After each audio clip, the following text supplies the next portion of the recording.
Protease के बारे में देखते हैं। ठीक है, जब आप लोग ओपन कीजिएगा प्रोटीएस सॉफ्टवेयर ओपन कीजिएगा तो कुछ ऐसा विंडो आपको दिखाई देगा। ठीक है, इसका वर्जन है प्रोटीएस डिज़ाइन सूट 8.16, इसका वर्जन का नाम है। ठीक है, अब पहले प्रोटीएस के बारे में पढ़ना है। प्रोटीएस होता क्या है, ये प्रोटीएस डिज़ाइन सूट है क्या। एक्चुअली ये डिज़ाइन किया गया लैब सेंटर इलेक्ट्रॉनिक्स के द्वारा। ठीक है, लैब सेंटर इलेक्ट्रॉनिक्स के द्वारा डिज़ाइन किया गया था।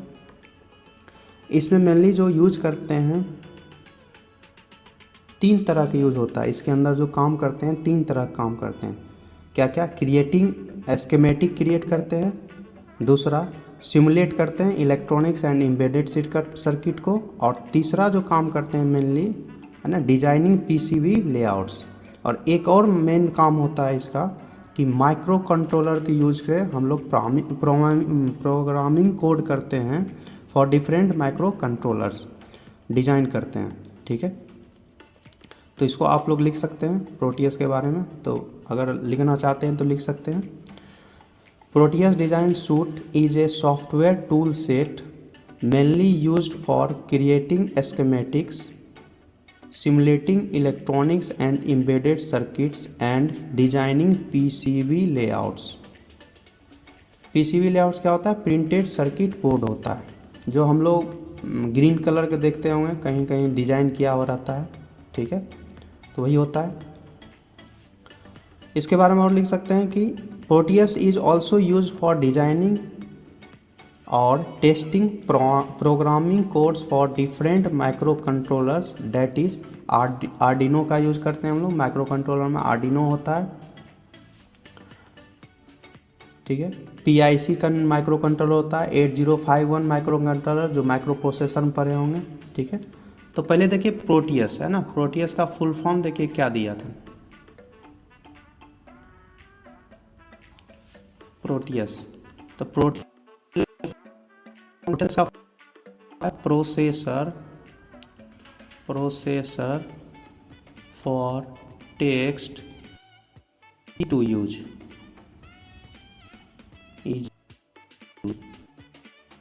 एक प्रोसेसर है जिसको हम लोग इजीली वे में एक्सेस। ठीक है, 2 तरह पढ़े होंगे आप लोग, माइक्रो प्रोसेसर और माइक्रो कंट्रोलर। ठीक है, तो उसी में प्रोसेसर नाम आता है। तो माइक्रो प्रोसेसर ही ध्यान से पढ़ें तो टाइप का होता है। तो प्रोसेसर एक्चुअली सॉफ्टवेयर होता है। तो प्रोटीएस भी ये क्या है, सॉफ्टवेयर। तो इसके अंदर ही छुपा हुआ है कि प्रोटीएस एक सॉफ्टवेयर है जिसको हम लोग इजीली वे में यूज कर सकते हैं। ठीक है, तो समझ गया क्या। ठीक, तो प्रोटीएस का यूज कहाँ करते हैं। प्रोटीएस को 2 भाग में बांटा गया था। ठीक है, जब प्रोटीएस जब इतना यूज है तो 2 भाग में बांटा गया। ठीक है, एक होता है प्रोटीएस IS, 2 भाग में होता है प्रोटीएस IS, दूसरा होता है प्रोटीएस एरिस, ARES। 2 भाग में इसलिए बांटा गया था क्योंकि देखिए आपको बताया मेनली 4 काम होता है प्रोटीएस का। कौन कौन काम होता है, मेनली 4 काम। तो पहला क्या होता है, क्रिएटिंग स्कीमेटिक्स, क्रिएट करते हैं स्कीमेटिक्स, क्रिएटिंग स्कीमेटिक्स। ठीक है, दूसरा काम होता है simulating electronics and embedded system circuits, system या circuit, electronics and embedded circuits.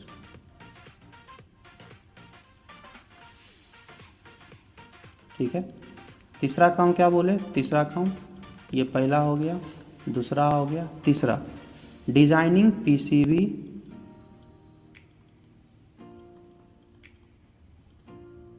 Layouts. ठीक है, अब दूसरे के अंदर क्या होता है ना, इसी के अंदर माइक्रो कंट्रोलर हम लोग यूज करते हैं। ठीक है, जो कि आपको लिखाए थे कि ये डिज़ाइन या टेस्टिंग करता है प्रोग्रामिंग कोड को फॉर डिफरेंट माइक्रो कंट्रोलर। तो माइक्रो कंट्रोलर जो हम लोग यूज़ करते हैं इसी के अंदर आता है, इलेक्ट्रॉनिक्स में ही आ जाता है माइक्रो कंट्रोलर।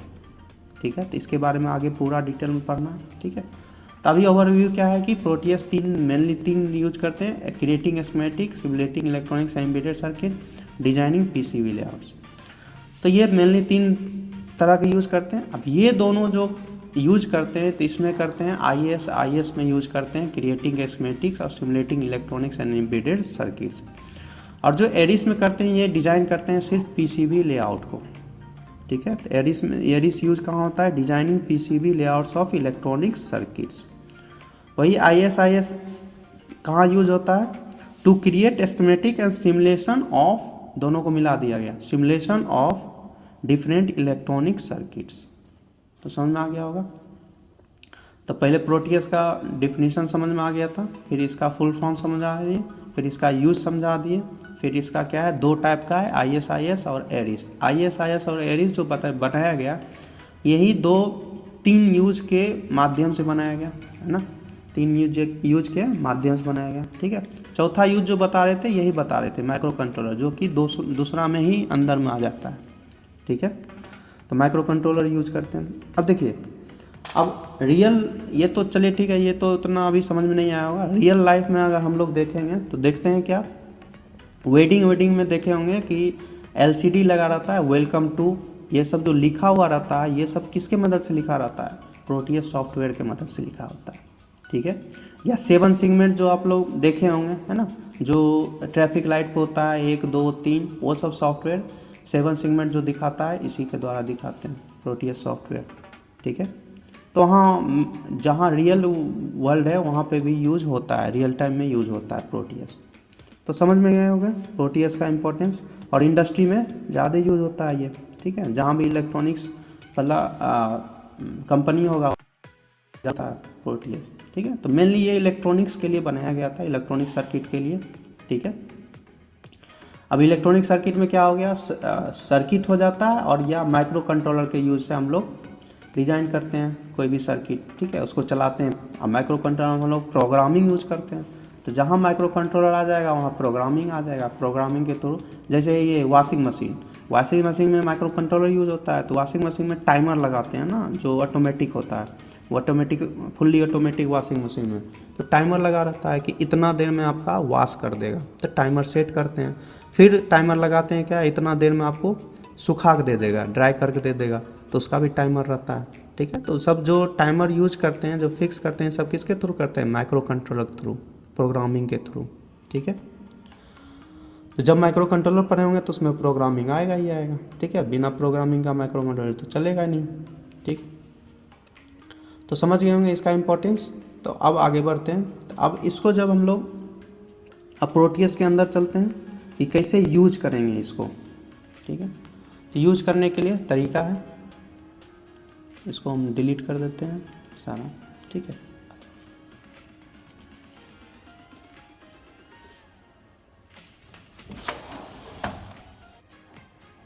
चलिए यूज करना देखते हैं। जब हम लोग प्रोटीएस खोलेंगे तो ऐसा विंडो खुलेगा, ठीक है। इसके बाद हम लोग जब ऐसा विंडो खुलेगा उसके बाद हम लोग देखेंगे, ध्यान से देखिए यहाँ पर क्या लिखा हुआ है, फाइल सिस्टम हेल्प, ठीक है। क्या लिखा हुआ है, फाइल सिस्टम और हेल्प, दिख रहा होगा। इसको बोलते हैं टूल बार कमांड्स। क्या बोलते हैं, टूल बार कमांड्स, ठीक है। तो देखिए यहाँ से न्यू प्रोजेक्ट से लेके क्लोज प्रोजेक्ट तक क्या बोलते हैं, इसको बोलते हैं टूल बार कमांड। किसको, यहाँ से न्यू प्रोजेक्ट से लेके ओवरव्यू तक टूल बार कमांड से बोलते हैं, ठीक है। इसको मेन्यू बार बोलते हैं। फाइल सिस्टम और हेल्प को क्या बोलते हैं, मेन्यू बार, ठीक है। और न्यू प्रोजेक्ट से लेके ये जो ओवरव्यू तक है, ओवरव्यू दिख रहा हो, यहाँ तक क्या बोलते हैं, टूल बार कमांड्स, ठीक है। इसको जब हम लोग देखते हैं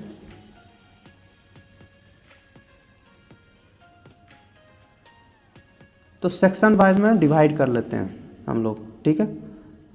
सेक्शन वाइज में पढ़ते हैं तो हम लोग देखिए ध्यान से, यहाँ से न्यू प्रोजेक्ट से लेके यहाँ जो क्लोज प्रोजेक्ट है, इसके बाद देखिएगा यहाँ पर क्या है, डिवाइड किया हुआ है। ध्यान से देखिएगा, उजला जैसा डिवाइड किया हुआ है। तो इसका मीनिंग यहाँ से लेके यहाँ तक का मीनिंग यूज जो है डिफरेंट है।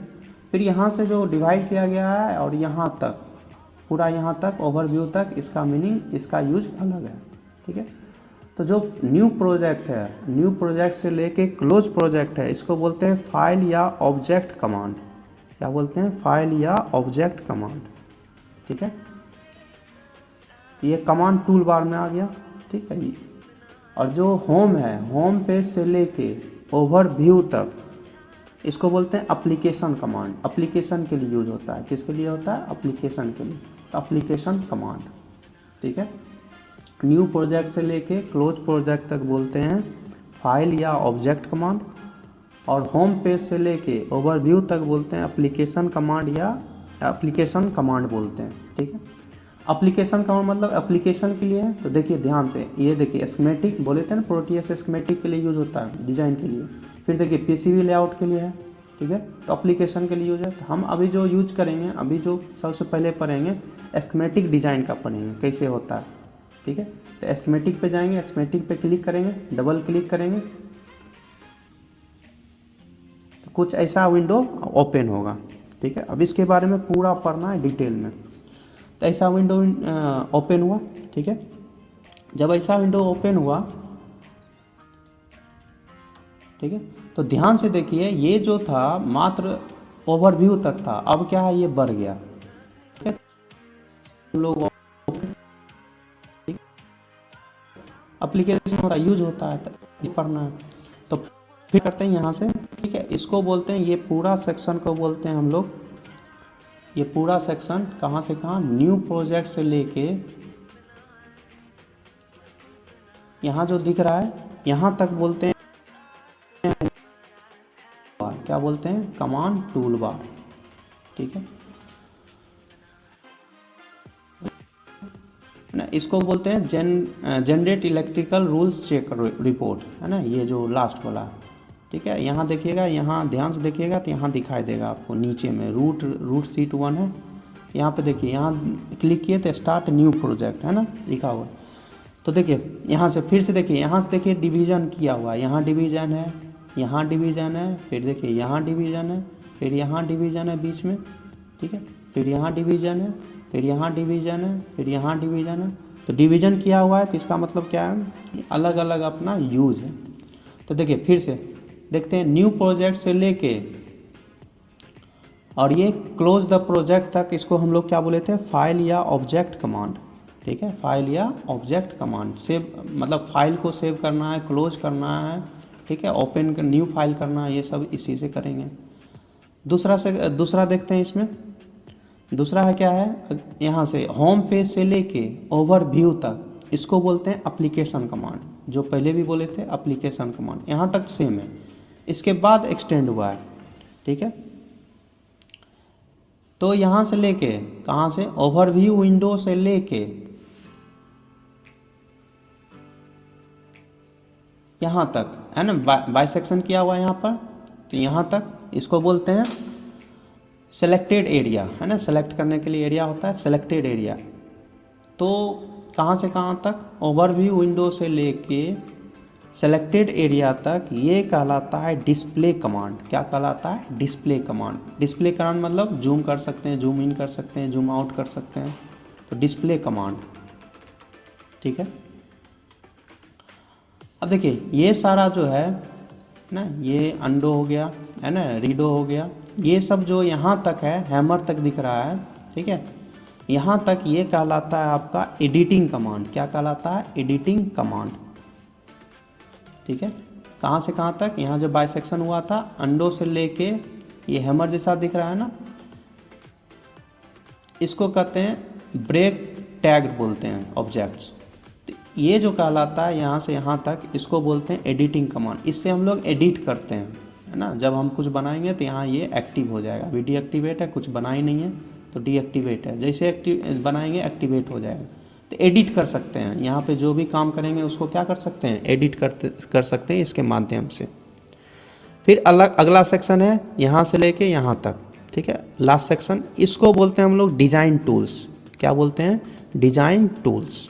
ठीक है, तो टूल्स डिज़ाइन करने के लिए ये मेनली यूज होता है। ठीक है, तो ये हो गया ऊपर वाला, सारा समझ गए होंगे। अब आते हैं left section. Left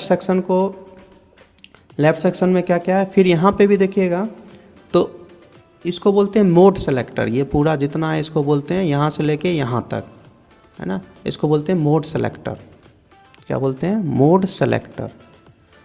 mode selector भी बहुत यहाँ पे देखिएगा डिवाइड किया गया यहाँ पे, है ना, सब सर्किट के बाद डिवीज़न है। फिर देखिएगा यहाँ वर्चुअल इंस्ट्रूमेंट के बाद डिवीज़न है। फिर देखिएगा यहाँ पर मेकर्स फॉर कंपोनेंट ओरिजिन के बाद डिवीज़न है। तो जो जो डिवाइड है वहाँ तक क्या बोलते हैं उसको देखते हैं, ठीक है। तो ये कर्सर से लेके सब सर्किट तक इसको बोलते हैं मेन मोड्स। क्या बोलते हैं? Main modes. जब इसको क्लिक कीजिएगा तो देखिएगा मेन मोड्स में आउटपुट है, इनपुट, ये सब क्या है? मेन पार्ट है। तो इसीलिए इनपुट, आउटपुट, पावर, ग्राउंड, ये सब क्या है? मेन पार्ट है ना, सर्किट का मेन पार्ट है, इसलिए मेन मोड बोलते हैं। उसके बाद यहाँ से टर्मिनल मोड से लेके वर्चुअल इंस्ट्रूमेंट मोड तक इसको बोलते हैं गैजेट्स। क्या बोलते हैं? गैजेट्स। गैजेट मतलब हम लोग वोल्ट मीटर, एमीटर, ये सब जो इस्तेमाल करते हैं यहाँ से करते हैं वर्चुअल इंस्ट्रूमेंट मोड से। तो यहाँ पे गैजेट्स हैं, ठीक है। आगे सारा यूज बताएंगे, अभी बस ओवरव्यू जानिए किसको क्या बोलते हैं, ठीक है। तो टर्मिनल मोड से लेके वर्चुअल इंस्ट्रूमेंट मोड तक बोलते हैं गैजेट्स, ठीक है। फिर 2D ग्राफिक लाइन मोड से लेके, है ना, 2D ग्राफिक्स मेकर्स मोड तक बोलते हैं, इसको ग्राफिक्स बोलते हैं ना। बहुत सारा ग्राफिक्स होता है, 2D 3D, इसमें देख सकते हैं, तो ग्राफिक्स है, ठीक है। आगे पढ़ेंगे, इसका यूज पढ़ेंगे, सारा का यूज पढ़ेंगे, ठीक है। अभी बस ओवरव्यू दे रहे हैं किसको क्या बोलते हैं, ठीक है। ग्राफिक्स बोलते हैं, ठीक है। फिर क्या है, ये अगला सेक्शन है, इसको बोलते हैं रोटेशन टूल बार। कहाँ से? यहाँ से रोटेट क्लॉकवाइज से लेके ये वर्टिकल रिफ्लेक्शन तक, इसको बोलते हैं rotation tool bar. Rotation tool bar में रोटेट क्लॉकवाइज, तो क्लॉकवाइज करने के लिए इसको प्रेस करेंगे। एंटी क्लॉकवाइज, इसको फिर हॉरिजॉन्टल रिफ्लेक्शन, हॉरिजॉन्टल में अगर मूव करना है और वर्टिकल मूव करना है तो इसको इस्तेमाल, तो इसको रोटेशन टूल बार बोलते हैं, ठीक है। अब आ जाइए नीचे में, नीचे साइड आ जाइए।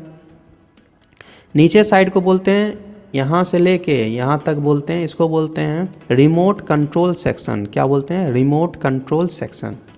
अब देखिए रिमोट कंट्रोल सेक्शन में ये है रन द सिमुलेशन। जब हम लोग सिमुलेशन रन करेंगे तो इसको प्रेस करेंगे।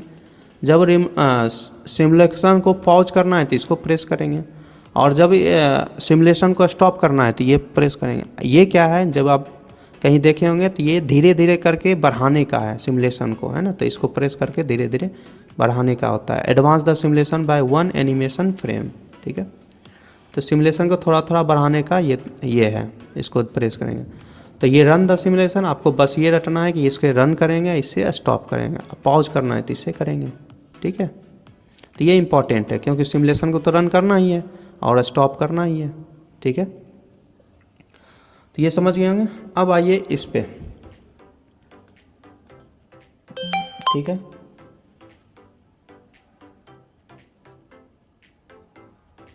अब आइए इस सेक्शन पे, है ना, इसको क्या बोलते हैं, इसको क्या बोलते हैं और इसको क्या बोलते हैं, ठीक है। देखिए इसको बोलते हैं एडिटिंग विंडो। जहाँ पर हम लोग सर्किट बनाते हैं उसको बोलते हैं एडिटिंग विंडो।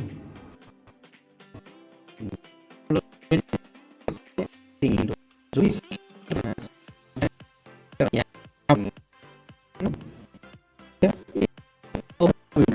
दिख रहा है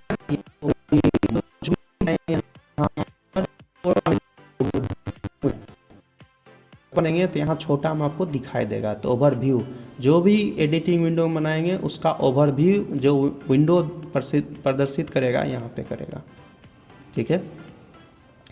और इसको बोलते हैं यहाँ से लेके वाइट पार्ट बोलते हैं कंपोनेंट सेलेक्टर। जो भी कंपोनेंट हम लोग डिज़ाइन में यूज करेंगे, सेलेक्ट करेंगे, यहाँ दिखेगा, तो इसको बोलेंगे कंपोनेंट सेलेक्टर। क्या बोलेंगे? कंपोनेंट सेलेक्टर, ठीक है।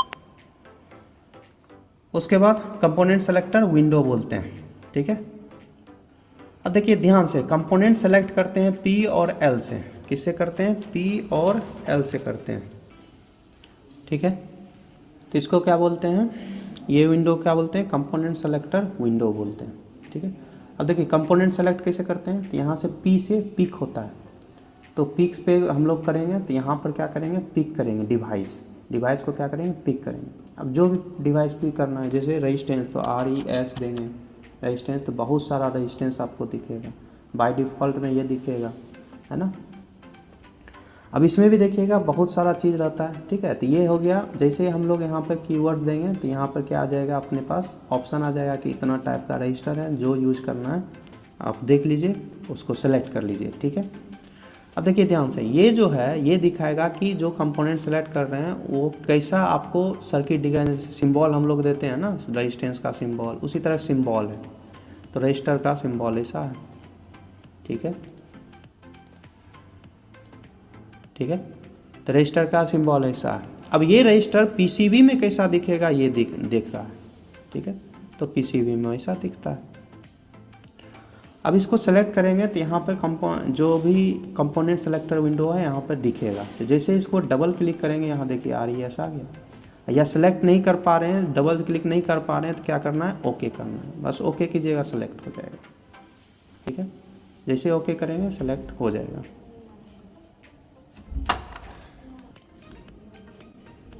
ठीक है। तो आप लोग समझ गए होंगे पिक कैसे करना डिवाइस, ठीक। कोई भी पिक करने के लिए पी पे करेंगे, कीबोर्ड में करें, ठीक। कोई बैटरी यूज़ करते हैं, ठीक है, बैटरी यूज़ करें तो बैटरी लिखेंगे हम लोग, बैटरी जैसे लिखेंगे वैसे ही आपके पास आ जाएगा। तो बैटरी में भी देखिए, battery multi cell, DC voltage source, battery single cell, ये सब यूज़ होता है। सिंगल सेल में एक ही सेल दिखेगा, मल्टी सेल में बहुत सारा दिखेगा, ठीक है। DC वोल्टेज सोर्स में DC वोल्टेज सोर्स हो गया, ठीक है। तो इसको डबल क्लिक करेंगे यहाँ पर आ जाएगा, ठीक है। डबल क्लिक नहीं कर पा रहे हैं तो ओके करेंगे, ठीक। तो इस अनुसार से हम लोग यहाँ पर डिवाइस पिक कर सकते हैं, ठीक।